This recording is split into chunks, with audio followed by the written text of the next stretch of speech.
بسم اللہ الرحمن الرحیم۔ آسان درس قرآن، سورۃ البقرہ، 10واں رکوع، آیت نمبر 85 ہے۔ اللہ تبارک و تعالی ارشاد فرماتے ہیں: ثم انتم هؤلاء تقتلون انفسکم وتخرجون فریقا منکم من دیارہم تظاہرون علیہم بالاثم والعدوان۔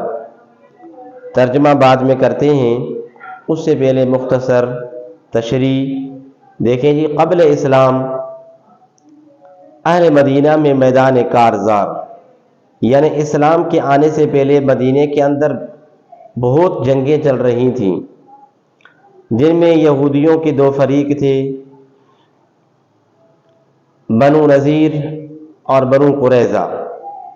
یہ دو فریق آپس میں لڑ رہے تھے۔ اسی طرح مشرکین کے بھی دو گروہ تھے مدینہ میں، اوس اور خزرج۔ پھر جو یہودیوں کا ایک قبیلہ، ایک فریق بنو قریظہ، وہ حلیف تھا، دوست تھا، حمایتی تھا مشرکین میں سے اوس قبیلے کا۔ اور یہودیوں میں سے جو دوسرا فریق تھا بنو نذیر، وہ حلیف اور دوست تھا، حمایتی تھا مشرکین میں سے خزرج قبیلے کا۔ پھر آپس میں ان کی جنگیں چلتی رہیں۔ تو اب یہاں پہ اللہ تبارک و تعالی ارشاد فرماتے ہیں یہودیوں کے متعلق کہ تم وہ لوگ ہو کہ بعض کتاب پر عمل کرتے ہو اور بعض پہ نہیں کرتے ہو۔ تو یہ عمل کرنا نہ ہوا، یہ ایمان نہ ہوا کہ توریت میں سے بعض احکام کو مانے، بعض کو نہ مانے۔ توریت کا حکم یہ تھا کہ اپنوں کو جلا وطن مت کرو، اپنوں کو قتل مت کرو۔ اب یہ اس پہ عمل نہیں کرتے تھے، آپس میں لڑنا بھی ہوا، آپس میں جھگڑا بھی ہوا، اور پھر اخراج بھی کرتے تھے، جلا وطن بھی کرتے تھے۔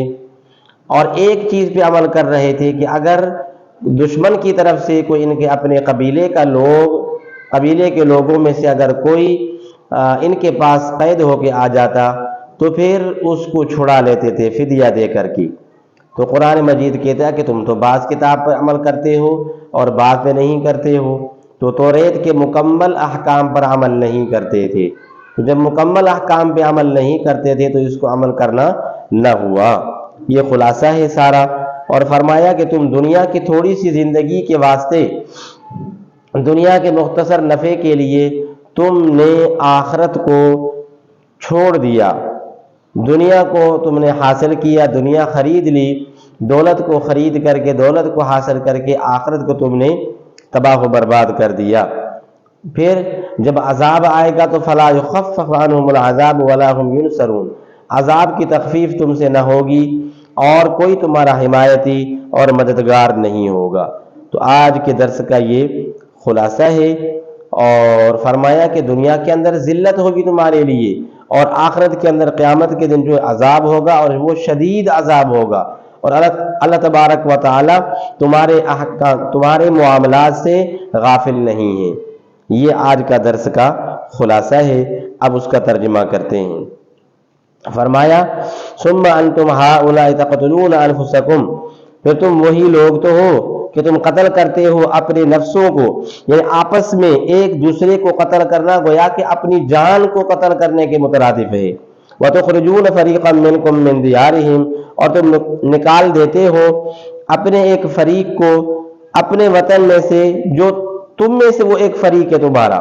تَظَاهَرُونَ عَلَيْهِمْ بِالْإِثْمِ وَالْعُدْوَانِ، تم چڑھائی کرتے ہو ان پر گناہ، ظلم اور زیادتی کے ساتھ۔